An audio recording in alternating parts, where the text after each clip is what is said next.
సౌందర్యలహరిలోని 12వ శ్లోకము. త్వదీయం సౌందర్యం తుహినగిరి కన్యే తులయితుం కవీంద్రాః కల్పంతే కథమపి విరించి ప్రభృతయః యథా లోకౌత్సుక్యాత్ అమరలలనాయాంతి మనసా తపోపిర్దుష్ప్రాపామపి గిరిశ సాయుజ్య పదవీం. అనువాద శ్లోకము. పర్వతరాజపుత్రి పోలికల కందని పరిపూర్ణ సౌందర్యరాశి నీ సుందర పల్లవిత రుచులు కవుల కలముల నిముడునే. పశుపతి హృదయేశ్వరి విరించాది కవులు పసజాలక మిన్నకుండిరను సత్యమెరిగి పర్యాలోచించి నీ సమసుందరులైన పరిపక్వ హృదయ విలసిత దేవతాంగనలు పరిడవిల్లిరి మనసర్పించి శివైక్యమై. తాత్పర్యము. ఈ శ్లోకంలో అమ్మ యొక్క అద్వితీయ లోకాతీత సౌందర్యమును దర్శింపజేయుచున్నారు.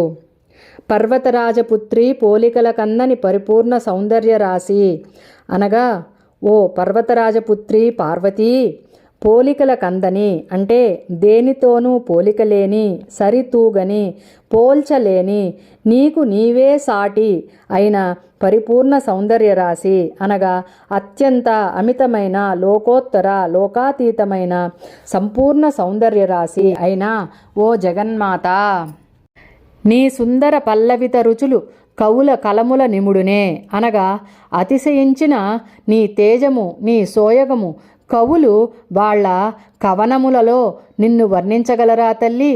ద్విగుణీకృతమైన నీ సౌందర్యాన్ని వాక్కుతో గాని రచనలతో గాని నిన్ను పొందగలరా? పొందలేరు తల్లి. పశుపతి హృదయేశ్వరి విరించాది కవులు పసజాలక మిన్నకుండిరను సత్యమెరిగి పర్యాలోచించి అనగా, ఓ ఈశ్వరుడి హృదయ సామ్రాజ్ఞి ఈశ్వరి, బ్రహ్మ విష్ణు మున్నగు కవివరేణ్యులు పసజాలక మిన్నకుండిరను అనగా ఎంత ప్రయత్నించినను నీ లోకోత్తర సౌందర్యమును వర్ణింపజాల లేకున్నారు.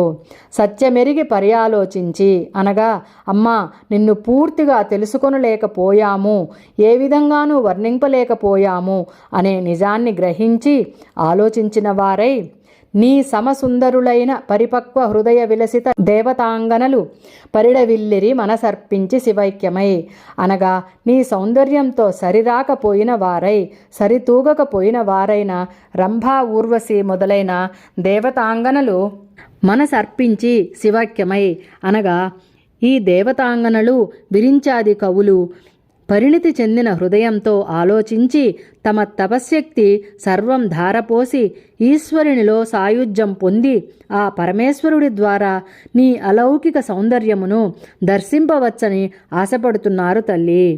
ఆ లయకారుడిలోనే లయం అయి ఉన్న నిన్ను దర్శించాలంటే ఆయనను శరణు వేడడం ఒక్కటే మార్గం అని ఆలోచించారు.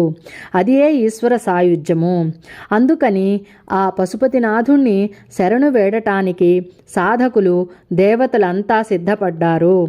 మనం కూడా ఆ భువనైకనాథుణ్ణి శరణుజొచ్చి ఆయన ద్వారా ఆ శివధ్యాన ప్రదాయిని ఆమె అతులిత సౌందర్యాన్ని దర్శించుకుందాము.